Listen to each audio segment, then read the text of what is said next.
Welcome to the Core Women Podcast, the place for women entrepreneurs, authors, and self-starters looking to build community and gain valuable insights through expert interviews with women at the top of their game. Join your host, podcaster, producer, expert coach, entrepreneur, and author, Dr. Summer Watson, as she aims to inspire and empower you through these candid conversations. Lean in and embrace the journey. It's time to start the show. Here's your host, Dr. Summer Watson. Today on the show, I would like to welcome Viva Asmelash, who is a consultant and speaker who helps mission-driven teams engage in more equitable, meaningful, and joyful work. She specializes in inclusive learning experiences, employee well-being, and culturally aware feedback training. She is also the co-founder of Liberation Labs and has been published in the Harvard Business Review. We have so much to chat about today, Viva, so let's get right into this and welcome. I love it. Thank you, Summer. I've been looking forward to this conversation. Me too. I was very excited after we had our first conversation, and I thought, I can't wait for our next. So here we are. And before we delve into your professional journey, can you describe your life in one word thus far? Oh, I love this question so much, mainly because I tend to be pretty verbose. People that know me well know that. So this sort of forces me to drill it down to what's most important. So if I had to choose one word that has described my life and journey so far, I think the word I would choose is miraculous.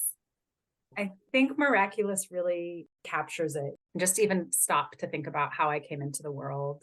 It's, my family is from Eritrea, a small country in East Africa.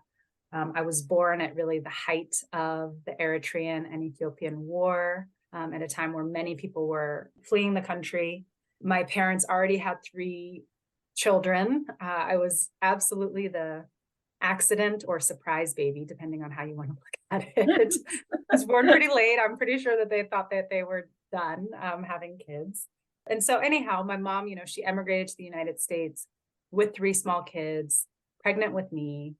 Her husband, my dad, was not with her at the time, right? So I can only imagine and have heard my whole childhood about all the obstacles and barriers that she navigated. And so, up to and even including, she didn't have a ride to the hospital when she went into labor with me. She had to ask a neighbor unexpectedly to take her to the hospital. So that has just been a consistent theme really throughout my life, that I have been sort of faced with different experiences that have led to opportunities for learning and growth, sometimes through gritted teeth, right? Mm-hmm. Not really things that positions I wanted to be in, but yeah, I would say miraculous is really the word that captures it. It's like the upside is that I have always known, because of how I came into the world, that I had something special to offer and something unique to offer, which, by the way, I believe we all do, right, in different ways.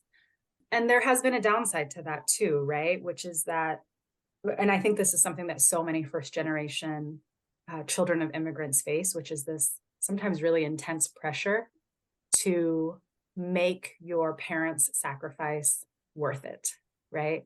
Through the life that you have, or the life that you lead. It's almost like this pressure to have a miraculous life in some ways too, which can be really crushing at times if it's not tended to or, channeled or processed in the right ways. But miraculous, that's the word I'm going with. I love it. And you're absolutely right. We all have something in our journeys to offer, but I think that's really a unique statement that you have to be miraculous as that first generation here in the United States. And how do you handle that? How do you absorb that? How do you live that? And how do you say it's okay to be, just to be? Yes.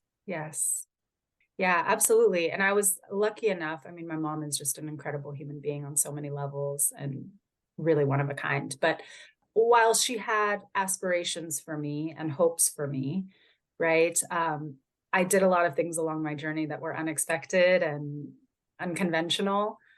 And while I knew they weren't the things that she necessarily wanted for me, she was still able to be at a place where she was happy about who I was in the world and what she had instilled in me. And so I was really lucky to have that, like the expectation or the hope to succeed, but also the knowing that whatever I did, I would still be loved, accepted, celebrated. Because I recognize that not everybody has that, right? Regardless of your cultural background. Absolutely. So let's talk about your past and where you grew up and some of the events and experiences throughout your life that have impacted you and guided you to where you are today in both your personal and professional life. Hmm. Yeah, it's timely because I'm expecting my first baby and I'm just about 7 months at this point. So you do a lot of thinking around this time on your journey. And if I could back up a bit, I mean, I was born and raised in California, born in Southern California, raised primarily in Northern California.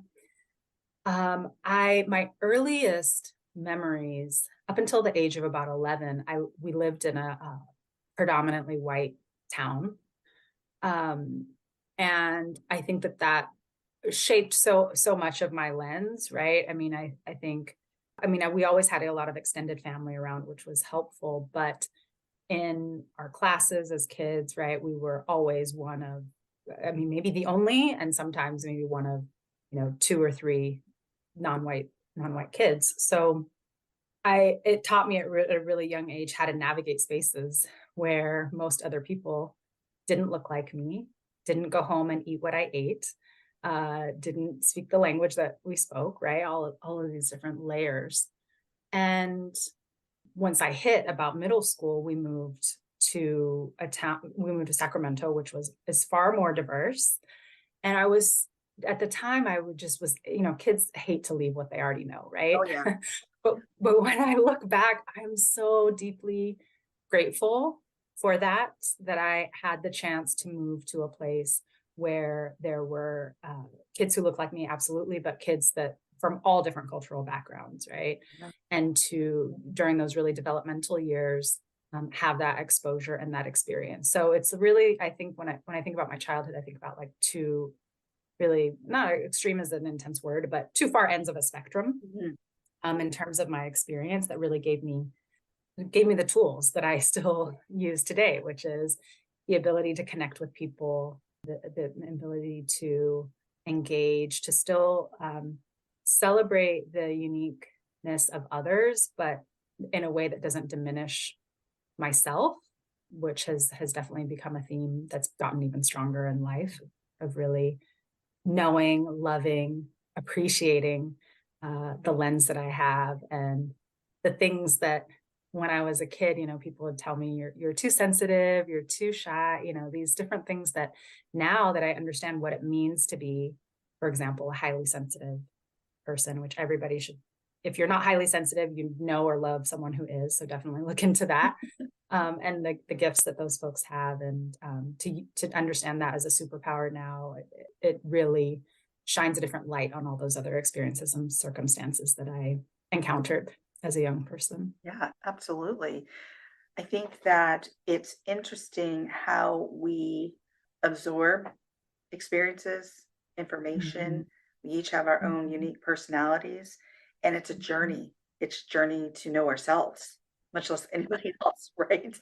And so I'm aware of some of our unique qualities and how that serves us. And I'm being proud of that and what that looks like for you and putting that out into the world.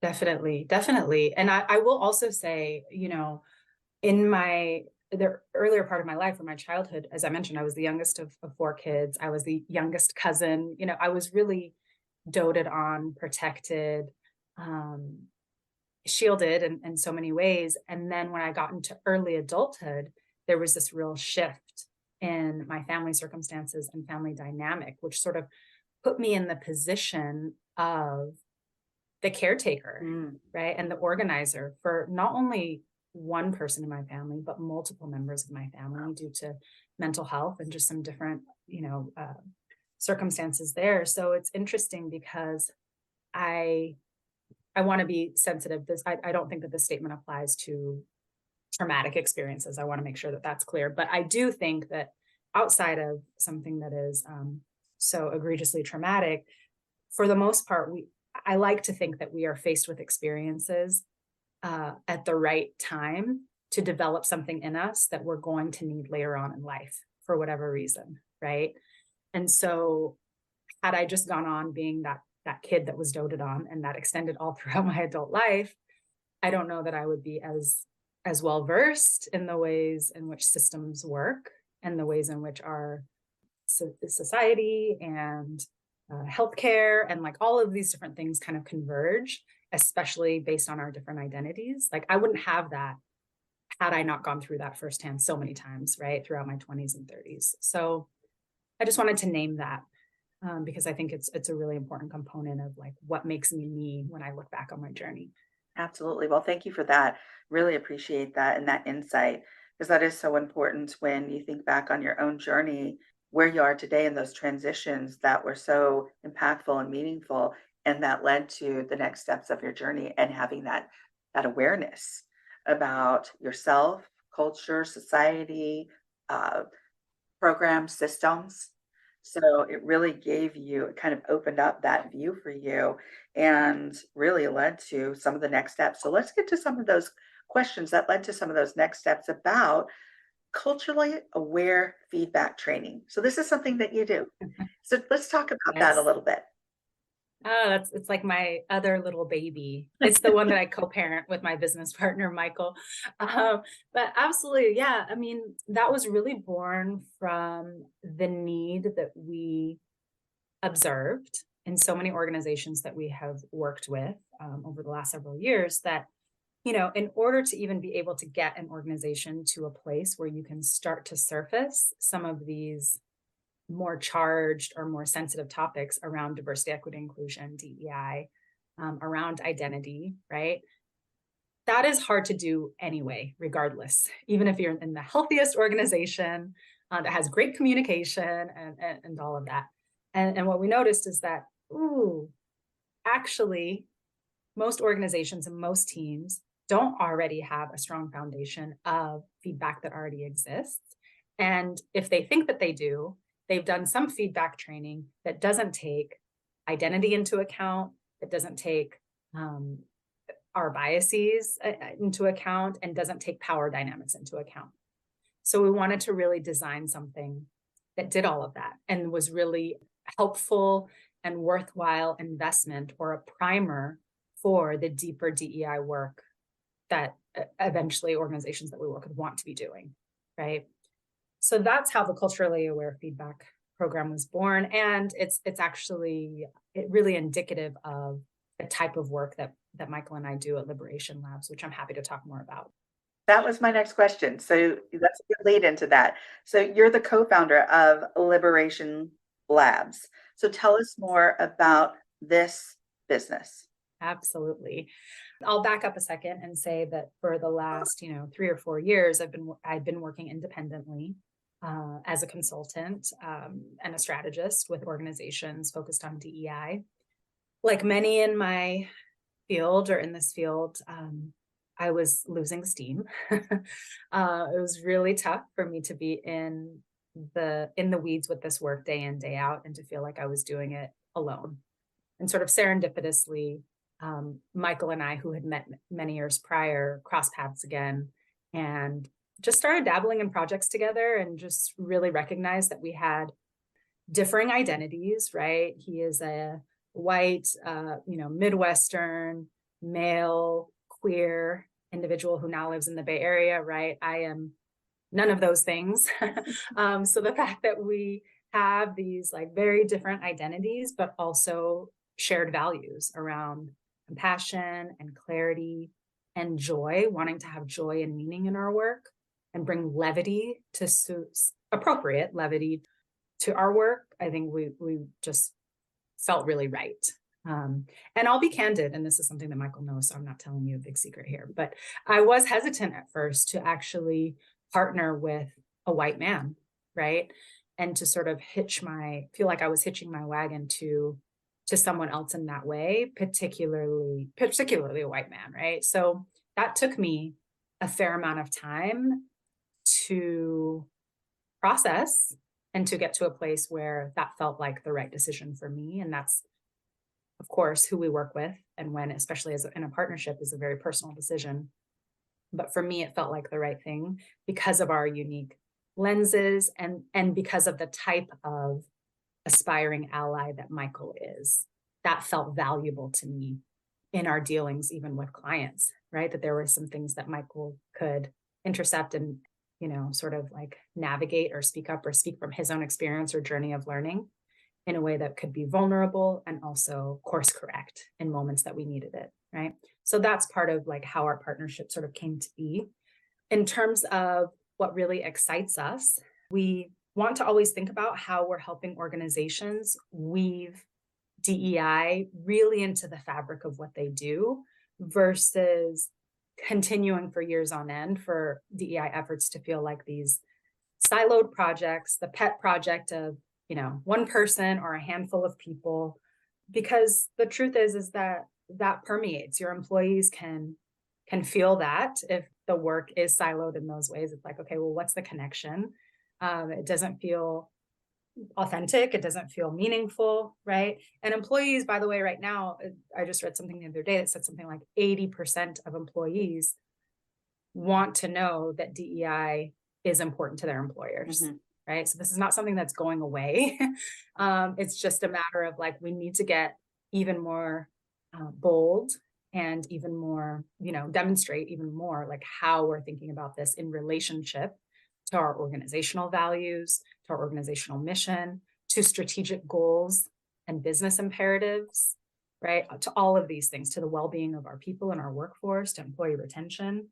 So that's not to say that DEI doesn't still need dedicated resources, but it's to say that while we have DEI-centered offerings, we also offer programs and services that organizations may already be looking for, that sort of helps them see right away how equity and inclusion can start to be integrated, right? While you're doing the work of assessment, while you're doing the work of creating a DEI strategy. Like these are things that we offer, things that you can do alongside all that. So those are things like culturally aware feedback, inclusive team retreats, right? How many times have we been to a retreat that's like, who designed that, right? It's like, what are the activities that we're doing here?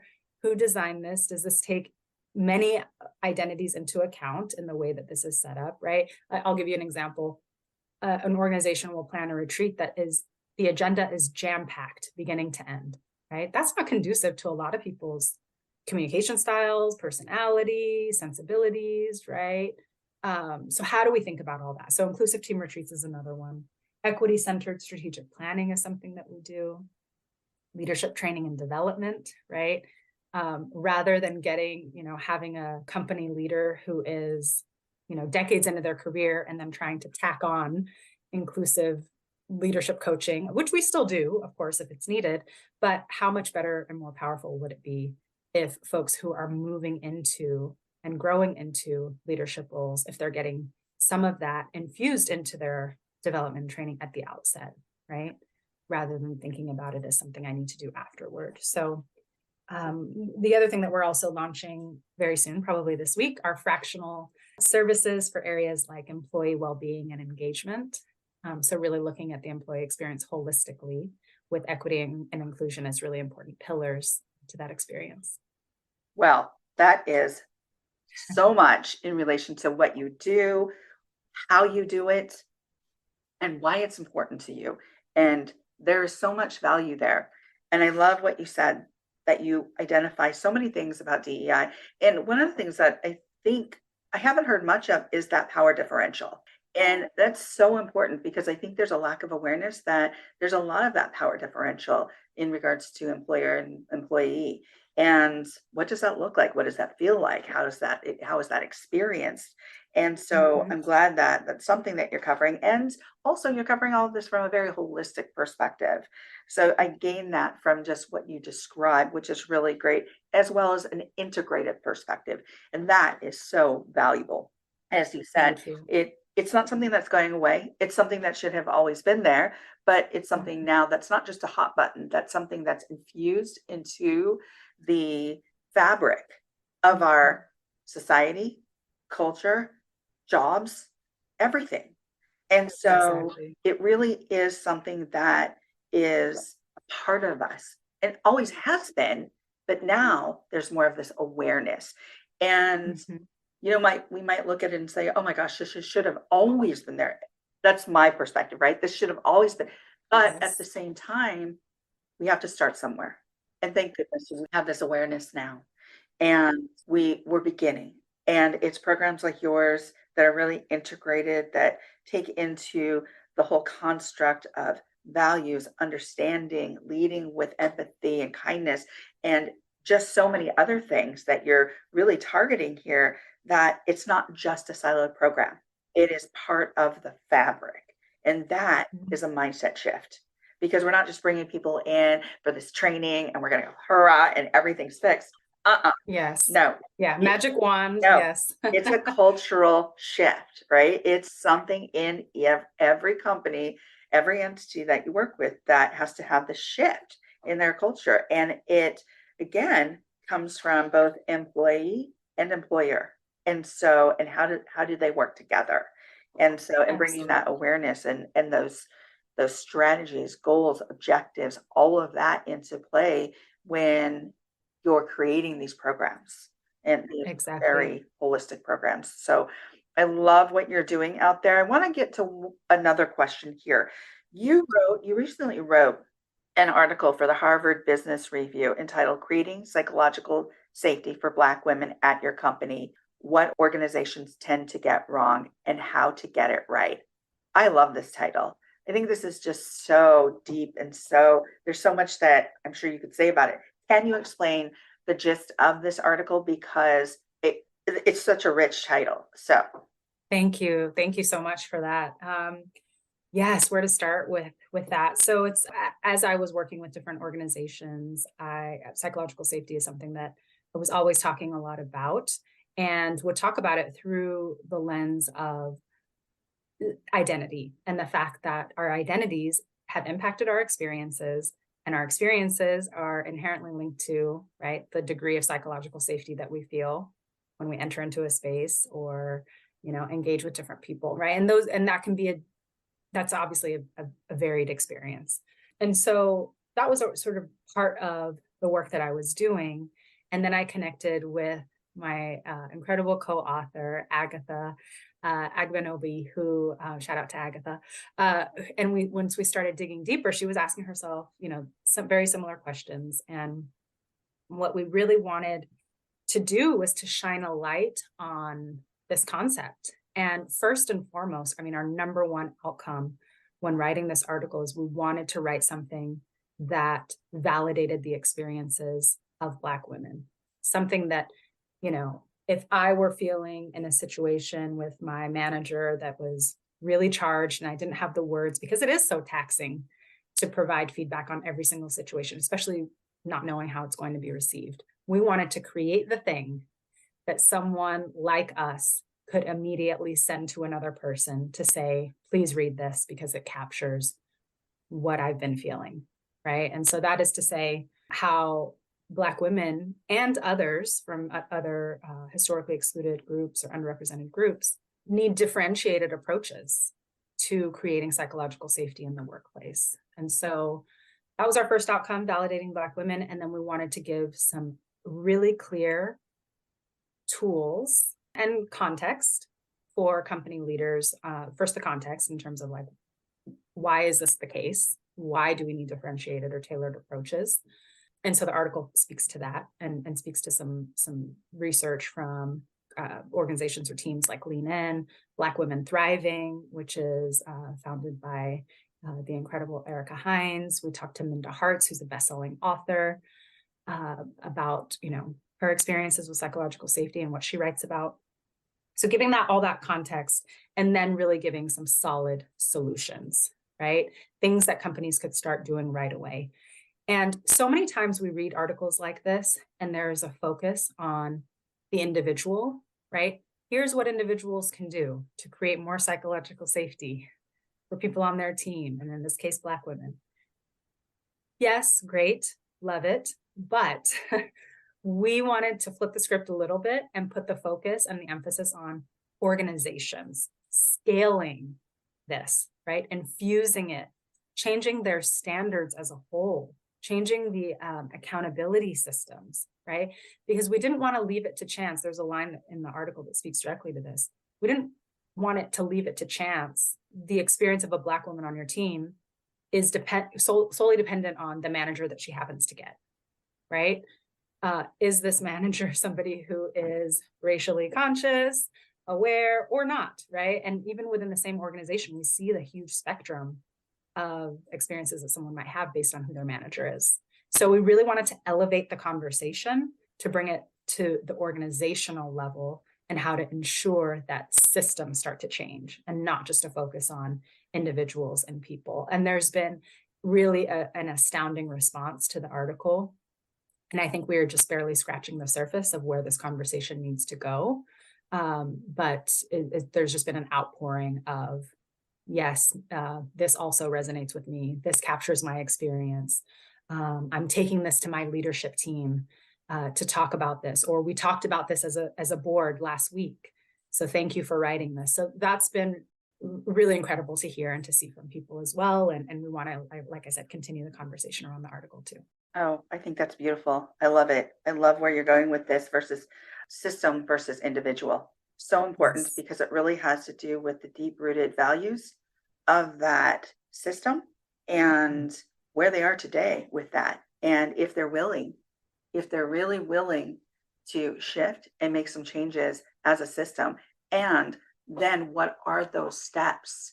Because in a system comes many personalities, many individuals, many different things, and all of us have these different expectations. So how do we come together? And we can look at it in a bigger context, our country, our cities. How do we do that, right, in that organization, in our cities, in our countries, and so forth and so on. So that's some work. And they're invested in doing that work and really integrating this into their system. It's so valuable. Mm-hmm. It's so important. Definitely. And I will say, like, while we very intentionally focus this article and this effort on the experiences of Black women for a lot of reasons that we don't have enough time here to talk about.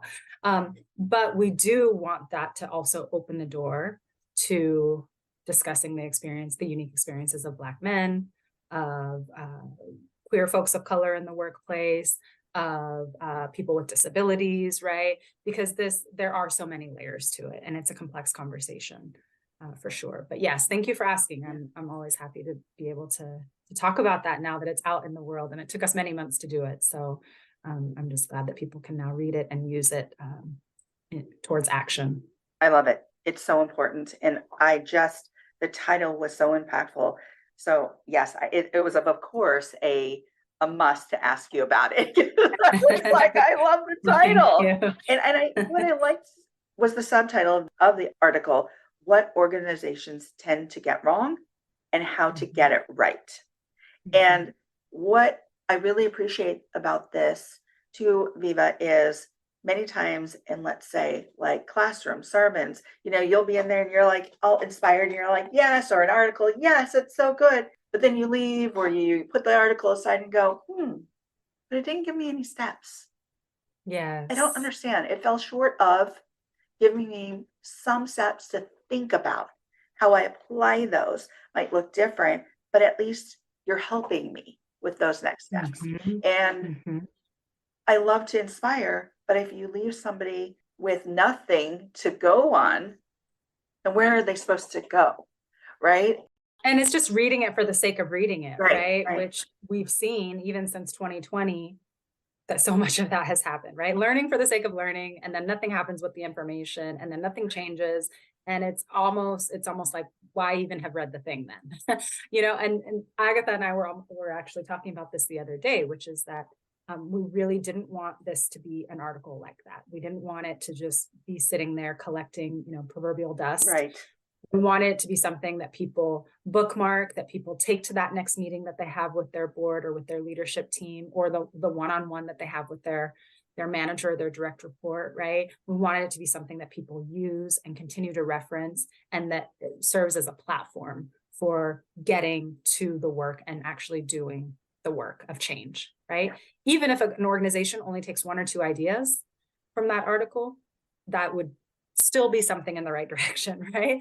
Well, we hope that they take many things from it or that it sparks dialogue, but even that would be a great start. So I want to really encourage people to, of course, read the article and share it with others and try some of what's in there to start making change. Absolutely. Love it. Thank you so much. So we've covered a lot of ground here. We've been through a lot of your journey. We could talk for hours. I know that we could. I have the rest of the day. What do you have going on, Summer? No, I'm kidding. I wish I did. So as we come to the close of the interview, my last question is, if you were to leave the listeners with one piece of advice, what would it be? Yeah, that's a great question.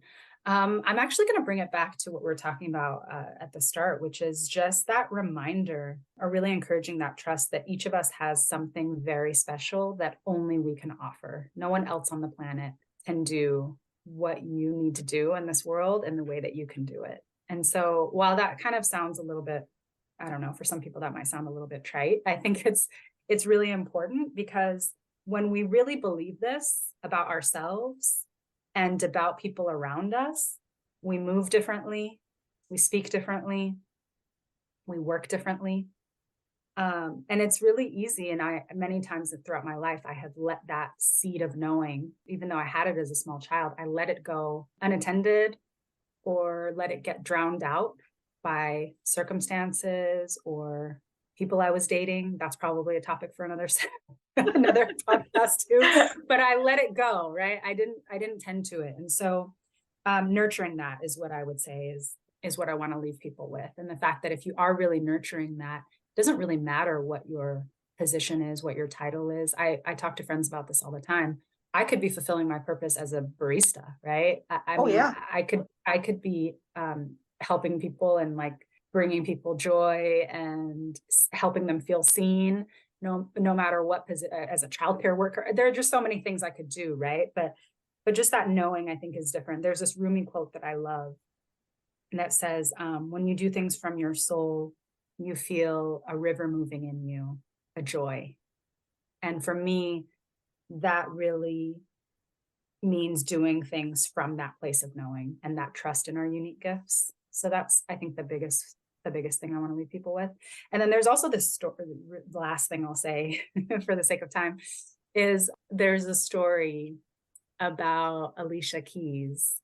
And people can Google it and look up the background on the story, but she was asked a question by someone, and they asked her, they were mentioning something that she was doing, and she turned and looked at them and said, I do what the F I want, right? And I think, well, first, I love and you and I have talked a little bit about, I love a well-timed and purposeful F-bomb in general. Yeah. But just that concept of like, especially as a woman, to say, sure, you can question me, but I do what I want, when I want, how I want, I think just brings a different degree of security and confidence. And that is linked back to that seed of knowing too. Well, this has been wonderful. Thank you, Viva, for joining me on the Core Women podcast today. Thank you, Summer. I love chatting with you, and hopefully it won't be the last time. Oh, it definitely won't be. You can follow Viva Asmelash on LinkedIn and Instagram. Thank you for joining us on the Core Women podcast with Dr. Summer Watson. We're so glad you're here and would love to connect more with you. Find us on Instagram, Facebook, and YouTube at Core Women, and on Twitter at Core Women 1. For more about Core Women and Dr. Watson, visit corewomen.com. Want more support and resources for amazing women like you? Great! Join Dr. Watson and Jen Fontanilla at the Life, Love, and Money Collective, a Core Women production that aids in understanding the key traits that might be getting in the way of living a life that you are absolutely passionate about. Connect with Summer and Jen and find out more at thelifeloveandmoney.com.